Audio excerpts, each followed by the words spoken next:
If you're watching this video, maybe you're tired with your 9 to 5, worried about job security, or just want to build something that gives your family financial freedom. I built my vending machine business to over $80,000 a month in just 18 months. But when I started, I had zero vending experience and zero business background in this industry. Now I get messages every day from people asking, Anthony, if you had to start over today with nothing, how would you do it? That's exactly what I'm going to break down for you. Step by step, no fluff, no BS. This is the exact process I follow if I had to start from scratch tomorrow. And here's what separates the people that actually build something from the ones that just keep watching YouTube videos. It's not about having the perfect plan.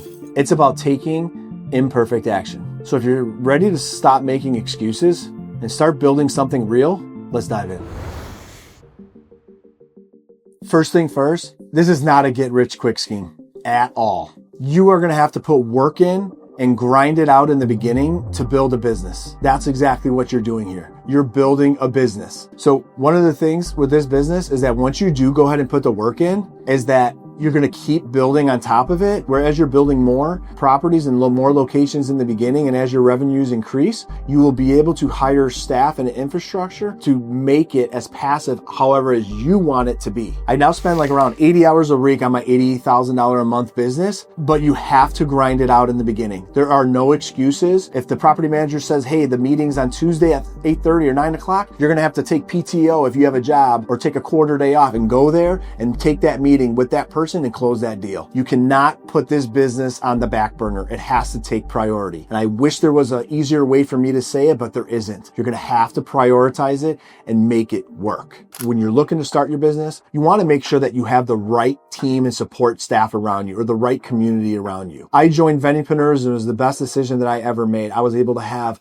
my board of directors, my therapists, my experts in the industry, all at one place for me to reach out to. And I utilized it, and I networked a lot. And I connected with a lot of the people in there that were having success in his community. And I literally was just mimicking what they were doing. And I installed it into my own process with my business. With joining the community, I was able to kind of pick the brain of a lot of other successful people. Also, I was able to get discounts on the machines that was able to help offset the cost that I joined the community. Even though it cost me money, I was able to get that money back by purchasing machines through the community, because Mike has negotiated a massive discount with all these different manufacturers and all these different vendors, where we're able to get discounts on all the machines. And what I did is that as I got started, I set up my LLC, called my accountant, he filed it, cost $250.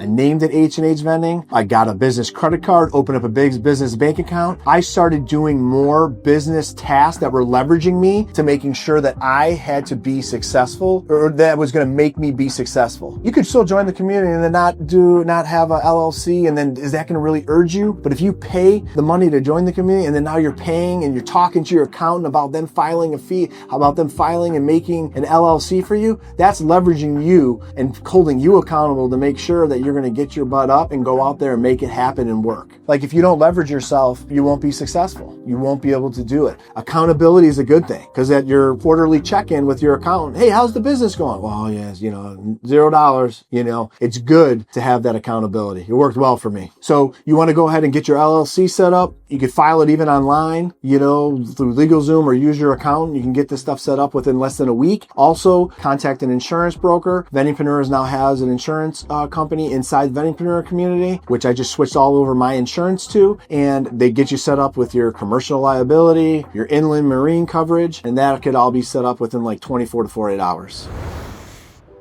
Don't overthink this business. Foot traffic, foot traffic, foot traffic. I'm a real estate guy. I come from a real estate background, so it's always been location, location, location. This industry, this business, foot traffic, foot traffic, foot traffic. Do not overthink it. If there isn't anybody walking by it, no one is going to buy anything. So you want to concentrate on apartment buildings, 200 units plus, outpatient medical facilities, shelters, manufacturing warehouse facilities of employees of 150 to 200 plus, schools you can go into. Make it your way of life. As you're driving around, and if you see a parking lot that is packed, especially you 9 to 5ers, if you're thinking how you're going to go ahead and fit this into your schedule, make it your way of life. What I did is that every time I was driving, even if I was with my kids, or even if we were driving in in for Christmas Eve to my parents' house in the city and I saw a parking lot or I saw a warehouse packed on Christmas Eve, my wife goes, "You should hop in there next week." I go, "You're damn right, I'm going in there next week for sure." Because if the parking lot is full and it's constantly being full on different hours of the day, 5 to 6, 7 days a week, I'm popping in there because there's enough foot traffic that's there that's going to make that an optimal location where you're going to be able to make some money. Never say the word vending. I actually have thrown the word vending out of my vocabulary. I know it's part of my company, H&H Vending, but throw it out of your vocabulary. Every time when I would go in, when I go in and I pitch my services, it's an amenity to the building, a luxury amenity, even though if it's an office building, a warehouse facility, a luxury apartment, it's a luxury amenity that we're having for your residents or employees or your patients here. That's what it is. And I would always refer to as my smart AI machines, smart AI powered machines. I would never refer to it as vending. I'm basically letting them know, saying, hey, we take on everything, we stock it, we handle all the calls if there's anything wrong with it or anything like that. We handle everything. It is a no cost to you type option. We handle everything. So we stock it, we'll put it in. We have different QR codes and different suggestion boxes for residents or customers to reach out to my staff to make sure that we are supplying the products that they want to have in their machines, and we handle all that. Focus on the value of what we're providing. A lot of these luxury apartments, a lot of restaurants are closed when the nurses get off or people are working a late night shift. So you want to be able to provide a food or an alternative meal for them an amenity for them to have because everything else is closed for them to have. So there's a lot of properties that we have right now where the nurses, they get off their shift, they're buying stuff from the vending machines, and I put either a Lunchable or something of that sort in there of like a meal where they can go ahead and have, access to that amenity for their convenience, once they get off of work because everything else is closed. Emails work, to set up the meeting or having a call, but you want to go there, you want to be with people and face to face. 99.9% of my properties that I have closed have been face-to-face interaction with me and the decision maker. Every location is different. So make sure that you come to that meeting with them prepared because you don't know what the space is going to offer in that location. So make sure you have a couple different options of those machines. Make sure you have those machines on your phone. Make sure you know what the specs are and make sure you're bringing your tape measure. Because when you're there might be a certain spot where they might, this is a little too tight. I don't think it'll fit here. That's your opportunity where you go out, you pull all your tape measure out, you pull the specs out, you visually show that property manager of how it's going to fit in there. And then you show them a picture of the machine and say, see, look how compact it is. This is exactly how it's going to fit in here. When people ask me for revenue share, I go, sounds good. Yeah, we can do revenue share. I view this as a partnership, but you're going to have to refer me to 3 other properties before the revenue share could even kick in. And then that's how you can scale your route a lot quicker. These property managers, these operations managers are putting out fires all day. You need to be a vendor that gets back to them right away. So set expectations with them during that meeting. Say, hey, I'm going to get you my proposal over within the next 24 hours. Please go ahead and review it. If there's any questions that you have about anything, go ahead and get back to me and I'll get back to you right away. But go ahead and set the timeline of expectations of what you're going to do. So then that way you can kind of turn that lead and turn that lead over quicker and start the process of making money. Securing your first machine, making sure that you know which machine is going to be the best for that demographic of that building. If I'm going into a warehouse that is employees and there's camera, well, I'm probably going to do a micro market in there with a checkout system, with a kiosk, because I can fit more inventory and I know that property is going to do well. And then is somebody really going to steal a Snickers bar to lose their job? And then on the residential apartment buildings, outpatient medical facilities, train stops, I will go with more of an AI smart cooler. That way it fits in, it's high tech, it's forward thinking, it's like the latest and greatest type of machine, and it kind of fits in with the aesthetic and with the modern amenities of what they're going to have in their building. Also, here's the secret too. You don't need to have a ton of capital up front. You don't need to be buying these machines outright or putting a whole bunch of money down. You could finance some of these machines anywhere from as low as 0%, and finance the machine just like a car over 16 months and have a rate and pay 170 or 170 bucks a month for that. And then have the money, have the revenue, the sales from the machine, pay off the debt of the machine. So then that way you could save your capital to reinvest into different parts of the business. Warehouse materials, hire a stocker to kind of accelerate your growth as a business owner as your vending route is there. I would keep your cash for more of those expenses, not paying it on the machine. Companies like eVending, Micromart, 365, they offer financing. Your credit score matters more than the cash on hand, bottom line. Each location is going to have their own preferences. So what I do is I tell these property managers on the first walkthrough, they always ask me, well, what do you put in the machines? What do you do? I basically mention the typical ones that always sell. The Gatorades, the Diet Cokes, the Pepsis, the Monsters, the energy drinks, the Cheetos. I'll put some healthy Quest chips in there. I'll put some protein bars in there, some beef jerky. I'll throw incidentals in there, like Tylenol, NyQuil, Tide Pods, etc. But what I tell them is that this is my general planogram that I put in. This is my general selection of items that I put in a machine in the beginning. Each location is going to have their own palette. I tell the property managers, it's like dating. You know, a month or two into it, you start to understand what your guy or girl likes, what kind of music they like, what type of food they like. No different than with a building. As you put that location in there and you start with your general variety of products, and then you see what's selling on week 2, week 3, you start doubling and tripling down on those other products that are selling, you know, to just make sure that you're giving that building exactly what they want. You're learning the preference of that building. Each location is going to be different. One location might like Coke. The other one might like Pepsi. For me, I don't care. It's all about the residents and the customers. It's whatever they want is what I supply. And I buy all those products and everything like that off of VendHub. When I look at my overall sales for my route, 65% of my sales are drinks. 30% of it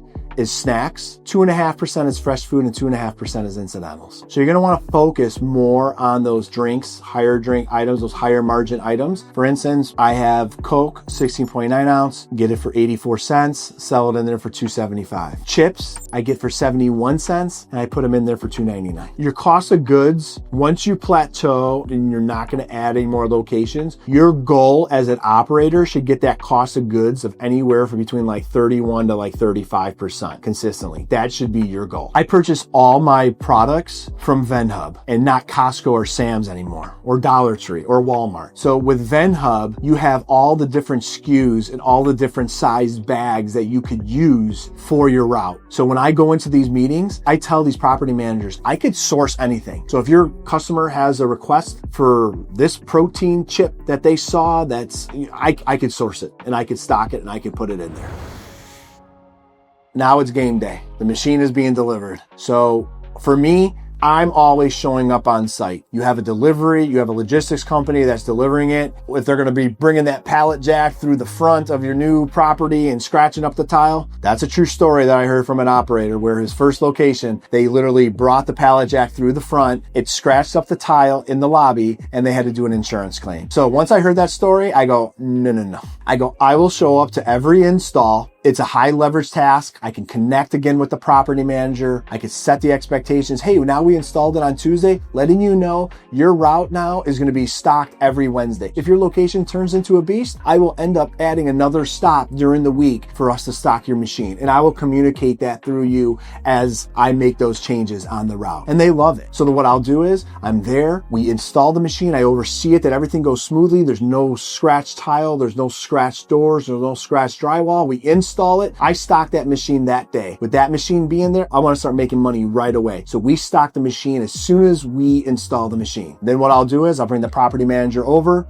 I'll do a couple test transactions. I will pay that transaction. I'll buy them a good. I'll say, hey, just test it out and just do it. And what do you think you would like to eat? Or what do you want to drink? That first couple test transactions that I do on the machine, I will go ahead and buy the property manager a drink or a candy bar or a chip or whatever their liking is on that machine for the first time. So now that you got the machine up and running, you're really going to take like 2 to 3 weeks to kind of have sales start coming in and kind of really starting to understand the preferences of that building. And what you do is you double and triple down on the stuff that's selling. Some of the things that are slow movers that are not selling, you take it out. Maybe you got a suggestion or you collaborated with somebody from there was a request from one of the residents or employees that they wanted this product in there. You put that product in there. Otherwise, you take that one out, you try something new, and you just keep trying. The best thing now about these machines is that they have the softwares on the back end that are telling you exactly how much inventory you have in the machine, when it's low, when you need to stock it, what's the inventory count. So we just get on a routine logistics schedule where we don't want to have any machine, slots being empty. So if the machine is a beast and it needs to be stocked more than once a week, we will go add another stop for the route for that week. These operations and property managers, their experience with vendors are not good at all. They're dealing with the painters, the electrician, the masonry guy, all these different people where they get them out there for a quote. It takes them like a week or so to get a proposal back to them. What I do is when I meet with them, I get the proposal back to them within 24 hours. It's refreshing when they deal with somebody like me. They ask me something, I do it. I communicate live updates along the way of when the machine is going to be delivered. If there's something wrong with the machine, I'm out there to either fix it or troubleshoot it. I answer all those emails or all those calls right away, and I address all their concerns. That's what separates me from all the other operators out there. This is a business now that you're running. So I have a spreadsheet where I'm literally tracking my month over month progress of each machine. And that month over month, that thing better be in the green every single month. Otherwise, I'm looking back to see, okay, what did we do wrong? What was there something wrong? What was the issue there? Was it a seasonal dip? Where was that at? What was the issue there? But my goal is each month, even if it's 1%, that month over month change on that machine has to be in the green. And again, you're building out a business. As you start hiring staff, you're having a driver, and then you're going to grow the route even more. You're going to be hiring a guy that's just going to be your pick pack guy and handling all your deliveries that works in your warehouse. You have to build out a logistics schedule for your company, what you should pay them, and then what's the going rate for it in that market, and then how you're going to go ahead and pay them going forward to go ahead to do the job that you hired them to do. Know your margins. Try to shoot for at least 60 to 65%. I shoot for 65%. The chips I get for 71 cents through VendHub, and I sell them for $2.99. So that's a 76% gross margin, 321% markup. 16.9 ounce Coke. It cost me 83 cents. I sell it for $2.75. 69% gross margin, 231% markup. Track everything. Track exactly how much your labor is, what your cost of goods is, what your revenue, what you're doing. I also like to do on my sheets, I like to take what the percentage of each of those expenses, what is the percentage of that expense to revenue? And what you can do is you can use all this data to go ahead to review so you know exactly how you're going to be able to go ahead and how you can go ahead and scale this business. Once you get your first machine in, start leveraging that on all your meetings going forward. Even with that current location that you're in, start asking for referrals. You've been in there a month. You're starting to show them that you're reliable, that you're stocking it, that you're very collaborative. Go in there to make sure that you're asking referrals right from the get-go to go ahead to scale and expand your business as quickly as possible. You want to be strategically busy. There's a lot of people that could just be busy in business. And I come from a real estate background. So you could go around with a buyer and show them all these different properties for a year and a half. But if you're not kind of showing them the properties and having like a sales technique method behind it, you're going to be showing that person for a year and a half, and they're going to be just running you around. And by the time you sell the property and make the commission, you could have made more money working at McDonald's. So for this business, when you're strategically busy, make sure that you go in there and you locate and you find the right locations that you want to go into. And then when you go in there and you close it, ask for your referrals to go ahead to scale your business. Be strategically busy, not just busy. So once you install your machine, once you install your locations, take good properties, because now you get to use those examples on your next pop-ins as you go ahead and grow the business. Say, hey, look what I just did at your sister property. Another property that I just did. Look at this. I just installed this at your competitor's luxury building down the street. Wouldn't your building want to have these amenities? This is going to kind of help you guys when you guys are looking to kind of lease out your building to make sure that you have the comparable amenities with the building right down the street. So you leverage that. You strategically hit that pain point, and now you got a success story that you can show them on your phone. Don't try to do everything on your own. Learn from me. I was stocking and picking machines 8 months into my business, and it's not the way where you're going to grow. You as a business owner, the biggest thing that you're going to have to realize and accept is that you are going to have to hire people to help you out if you're going to go ahead and scale the business. Otherwise, you're going to be working in your business instead of working on it. And I know that's a cliche, but it is so true. So it is okay to understand that when you hire somebody, they're not going to stock the machine maybe like the way that you did it. But it doesn't matter. They have their own way of doing it. Just making sure that the machine is stocked and is being there and is done, and they're being accountable like of expiration dates, and they're going there on time and stocking the machines to make sure that your property manager and your building is going to be happy. That's what you should focus and care about the most. Where to hire people. When I was looking to hire a stocker and a picker, I went on Craigslist. There was an ad that I got that the Vendingpreneurs community provided me to use, and I got a great amount of feedback off that. And I actually had a ton of applicants, and I just had to filter through all of them to make sure that I was able to find the best one. What I did was I would find out what the going rate is for a job of that sort, and then I paid a couple dollars higher. I would rather pay somebody a premium to work for me. So instead of maybe paying a guy, a stocker, $20 an hour, I paid him $25, because now I'm going to have that person with me because I'm overpaying them, that they know they can't go to another job and make that. They wouldn't be able to, because they would be getting offered money. So I pay a premium knowing that I don't want a revolving door at my business. I want to keep people on my staff. I want to keep them happy.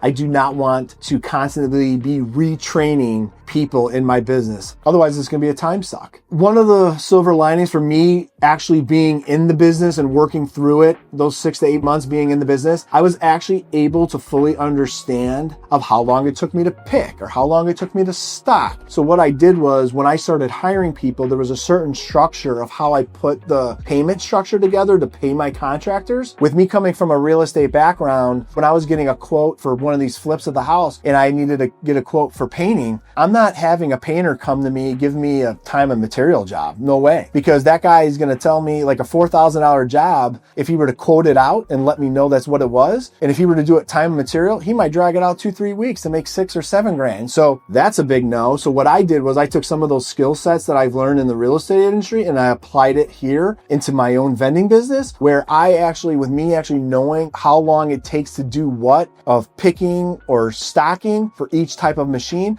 I was able to do that, and I was able to build out a payment structure like around that process that I had, or like that I found out exactly how much it would cost to do that stuff. And I built it all around that type of payment structure. I'll use VendHub to order all my products and all my inventory. These machines have back-end software, what kind of tells you can run sales reports, what your highest sales item is, which, runs your profitable analysis, what like your gross margin is on each product. It has all that information in there. It has you running your pick list. So I take all that information. I do use Google Sheet as like an income statement per month, just to kind of measure, what each building is doing, and all on one source. Since I had different machines and different operating systems, I lump everything all into one Google Sheet. I mean, right now, with me working like 8 to 10 hours on the business, that's me running pick lists, ordering inventory, running sales reports, changing out planograms on the machines. But even if I really wanted to even make this more passive, I could even offset that to a VA eventually down the line to kind of free me up even more,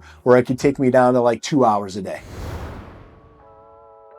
So by month 6, you should have like at least 3 or 5 locations. Stay poised. Wait for the right location. You want to be in locations where you have the opportunity to at least be making minimum $1,500 a month in sales. Take those funds of those sales that you are receiving from those locations, keeping those profits on the side and putting them into a different account, and using those profits to go ahead to reinvest in the business to go ahead and scale. You want to focus on quality locations. It's not about you wanting to go place a machine at a car dealership just so you can tell everybody that you have a machine. I did it. I placed a machine in a car dealership because I knew the general manager. I did $400 there a month for 4 months straight. Took that thing right out of there. I moved it at a shelter. It did $400 in 3 days. If the location that you were at is not living up to your expectations and you're not making money, cut that loss. Move it over to another one, find another high qualified location and move that machine into a higher profitable location. Do not sit there and do it. I used to start out with 6 months. Now, if I were to go into a location where it's not performing after 3 months, I'm taking it out. After 90 days, it's out. And then as you're growing your business, each location might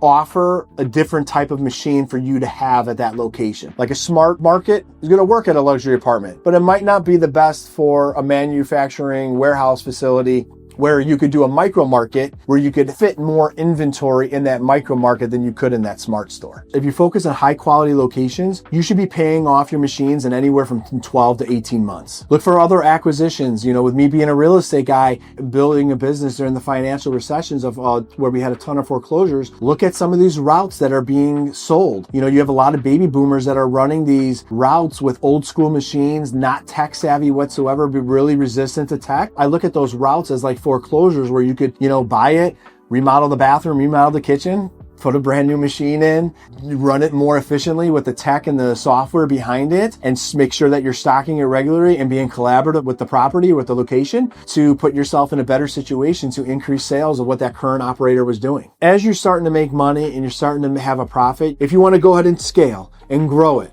you want to go ahead and keep that money on the side so you can go ahead to reinvest back into your business. Remember, this is not an instant gratification business whatsoever. If you want to scale it and grow, you will have to reinvest the profits back into the business. Build your route as if you were going to sell it, even if you don't have a plan to sell it. Like for me, we have built a business, a recurring income stream type business that has not made me have to worry about a boss ever again in my life. So eventually, you're like, oh, why would I sell it? It's great. Correct. But make sure you're building it and you're treating it like you are going to sell it one day to a person like yourself. So make sure you have your contracts. Make sure you have all the documents. Make sure you have everything organized in a way where if somebody was able to ask or you wanted to go ahead to sell it, you would be able to compile all that information in the snap of a finger. What I love about this business is it gives you options. If you run into a pickle and you need to cash out for some type of medical emergency or something that happened or whatever the case may be, you could go ahead and cash out, but that's your decision. Either way, what you have done is you have built